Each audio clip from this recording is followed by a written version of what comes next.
വിവാഹശേഷം സ്ത്രീകൾ തൻ്റെ ഭർത്താവിനും കുടുംബത്തിനും വേണ്ടി ജീവിക്കണമെന്നാണ് ചാണക്യൻ തൻ്റെ നീതിശാസ്ത്രത്തിൽ പറയുന്നത്.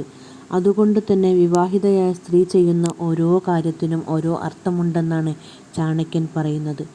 അതുകൊണ്ട് തന്നെ ജീവിതത്തിൽ വിവാഹശേഷം ശ്രദ്ധയോടെ കുടുംബത്തെ പരിപാലിക്കേണ്ടത് സ്ത്രീയാണെന്നാണ് ചാണക്യൻ്റെ വാദം. ഭാര്യ സദ്ഗുണസമ്പന്നയാണെങ്കിൽ അവർക്ക് ഒരു കുടുംബത്തിൻ്റെ സന്തോഷം എന്നേക്കുമായി നിലനിർത്താൻ സാധിക്കും എന്നാണ് പറയുന്നത്.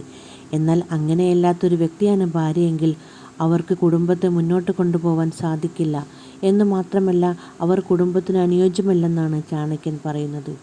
വിവാഹശേഷം ഒരു കുടുംബത്തിൻ്റെ മുഴുവൻ സന്തോഷത്തിൻ്റെയും ഉത്തരവാദി ഭാര്യയാണ് എന്നും ഓരോ അംഗങ്ങളുടെയും കാര്യങ്ങൾ ശ്രദ്ധാപൂർവം ചെയ്യണമെന്നും ചാണക്യൻ തൻ്റെ നീതിശാസ്ത്രത്തിൽ വ്യക്തമാക്കുന്നു. പരാജയങ്ങളെ വിജയമാക്കി മാറ്റുന്നതിനും തെറ്റായ ദിശയിലുള്ള ഒരു വ്യക്തിയെ നേർവഴിക്ക് നയിക്കുന്നതിനും സ്ത്രീക്ക് കഴിയുന്നു എന്നാണ് ചാണക്യ അഭിപ്രായം. എന്നാൽ ഏതൊക്കെ തരത്തിലുള്ള അധപ്പതിച്ച ഗുണങ്ങളുള്ള സ്ത്രീയെയാണ് കരുതിയിരിക്കേണ്ടത് എന്നും ചാണക്യൻ പറയുന്നുണ്ട്. അതിലാദ്യമായി പറയുന്നത് സംസാരത്തിൽ നിയന്ത്രണമില്ലാത്ത സ്ത്രീയെക്കുറിച്ചാണ്. ദേഷ്യം തോന്നുമ്പോൾ എന്തും വിളിച്ചു പറയുകയും സംസാരത്തിൽ നിയന്ത്രണവുമില്ലാത്ത സ്ത്രീകളെങ്കിൽ അവരെ ഒരിക്കലും കുടുംബത്തിൽ വാഴിക്കരുത് എന്നാണ് ചാണക്യൻ പറയുന്നത്. ഇത് കുടുംബം കുട്ടിച്ചോറാക്കും എന്നും എന്നേക്കുമായി ശിഥിലമാക്കാൻ സാധിക്കും എന്നുമാണ് ചാണക്യൻ തൻ്റെ നീതിശാസ്ത്രത്തിൽ പറയുന്നത്. ഇത് പലപ്പോഴും കുടുംബത്തിൽ മറ്റുള്ളവർക്കും ദോഷം ചെയ്യുന്നു. അത്തരം കാര്യങ്ങൾ അതീവ ഗൗരവത്തോടെ കണക്കാക്കേണ്ടതാണ് എന്നും ചാണക്യൻ ഉപദേശിക്കുന്നു. മോശം വാക്കുകൾ പറയുന്ന സ്ത്രീകളാണ് രണ്ടാമതായി പറയുന്നത്. പലപ്പോഴും മോശം വാക്കുകളുടെ പ്രയോഗം തന്നെ കുടുംബത്തിൽ നല്ലതല്ല. കാരണം ഇവർ ചിന്തിക്കാതെ ഓരോന്ന് വിളിച്ചു പറയുന്നു. അത് വലിയ ദോഷം വരുത്തിവെക്കും എന്ന് മാത്രമല്ല, ആ സമയം മറ്റുള്ളവർക്ക് എന്തു തോന്നുന്നു എന്നതും അവരുടെ മനസ്സ് വിഷമിക്കുന്നുണ്ടോ എന്നതും ഇത്തരം സ്ത്രീകൾ മനസ്സിലാക്കുകയില്ല. പലരും കുട്ടികളുടെ മുന്നിൽ വെച്ച് പോലും പല മോശം വാക്കുകളും പ്രയോഗിക്കുന്നു. ഇത് നിങ്ങളുടെ ജീവിതത്തിൽ കൂടുതൽ വെല്ലുവിളികൾ ഉയർത്തുന്നു. നിയന്ത്രണമില്ലാതെ ഇത്തരം കാര്യങ്ങൾ ചെയ്യുന്ന സ്ത്രീകളെ കുടുംബത്തിൽ നിന്ന് ഇറക്കിവിടണമെന്നാണ് ചാണക്യൻ പറയുന്നത്. മൂന്നാമതായി പറയുന്നത് നിയന്ത്രിക്കാനാവാത്ത ദേഷ്യമുള്ള സ്ത്രീകളെക്കുറിച്ചാണ്. ദേഷ്യം എന്നത് മനുഷ്യ സഹജമായ വികാരമാണ്. പലപ്പോഴും അമിതമായി ദേഷ്യം പിടിക്കുന്ന ഒരു സ്ത്രീയെങ്കിൽ അവർ കുടുംബത്തിൽ അത്ര നല്ല സംഭാവനകളല്ല നൽകുന്നത്. പലപ്പോഴും ഇത് കൂടെ ജീവിക്കുന്നവരുടെ ജീവിതത്തെ പോലും ദുസ്സഹമാക്കുന്നു.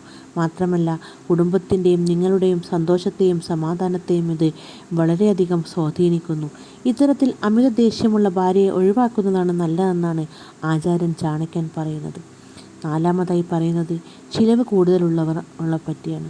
ഭർത്താവിൻ്റെ വരവറിയാതെ ചിലവാക്കുന്ന ഭാര്യമാരും പലരുമുണ്ട്. ഇവരെ സൂക്ഷിച്ച് കൈകാര്യം ചെയ്തില്ലെങ്കിൽ നിങ്ങളുടെ കുടുംബത്തിൻ്റെ സാമ്പത്തിക അടിത്തറ ഇളകുന്നു. ഇത് പിന്നീടുള്ള നിങ്ങളുടെ ജീവിതത്തിൽ വെല്ലുവിളികൾ ഉയർത്തുകയും ചെയ്യുന്നു. അതുകൊണ്ട് തന്നെ ഇത്തരം കാര്യങ്ങൾ പ്രത്യേകം ശ്രദ്ധിക്കണം. കാരണം ഇത് നിങ്ങൾ ഭാവിയിലേക്കുള്ള കരുതലിനെയാണ് പ്രശ്നത്തിലാക്കുന്നത്. ഇത്തരം കാര്യങ്ങൾ കുടുംബത്തിൽ നിന്ന് ഒഴിവാക്കുകയാണ് ആദ്യത്തെ കാര്യം.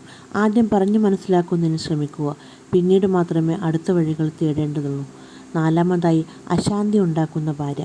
എപ്പോഴും വീട്ടിൽ സമാധാനക്കേടും അശാന്തിയും ഉണ്ടാക്കുന്ന ഭാര്യയെങ്കിൽ ഇവരെ വളരെയധികം ശ്രദ്ധിക്കണം. ഇത് നിങ്ങളുടെ കുട്ടികളെ പോലും സ്വാധീനിക്കുന്ന തരത്തിലേക്ക് എത്തുന്നു.